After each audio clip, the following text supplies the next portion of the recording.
আসসালামু আলাইকুম গাইস। আমরা এখন চলে আসলাম যে টাঙ্গাইলের মডেল মসজিদে, জেলাভিত্তিক যে মসজিদটা দিছে এই মসজিদে আমরা চলে আসলাম এবং তোমাদের দোয়া এবং ভালোবাসা আমরা এখানে নামাজ আদায় করলাম।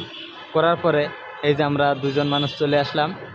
আমার জীবনে ভাই মসজিদের ভিতর ঢুকলে যে দিলের ভিতরে যে একটা কি শান্তি লাগে সেটা আপনারা যদি না আসেন বুঝতে পারবেন না। আর এত সুন্দর যে আল্লাহর ঘর মসজিদ হয়, বা বহুত প্রকার ঘর দেখছি, বহুত প্রকার বাড়ি দেখছি, কিন্তু আল্লাহর ঘর মসজিদের মতন সুন্দর কোনো বাড়ি আমার জীবনে আমি দেখি নাই। এই যে দেখেন মসজিদটা কত সুন্দর এবং উপভোগ করুন। আর যদি দয়া লাগে তাহলে একটু শেয়ার করে দিবেন।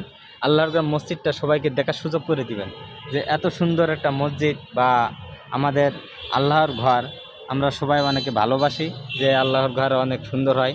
এটা আমরা সবাই জানি অন্য অন্য ঘরের তুলনায়, বা সবাই বরকতে এই আল্লাহর ঘর মসজিদটা যদি সপ্তাহে একবার পরিষ্কার করে, আর আপনার বসত ঘর আপনি একবার পরিষ্কার করবেন বা প্রতিদিন পরিষ্কার করবেন, কিন্তু এত সুন্দর দেখায় না বা এত সুন্দর থাকে না।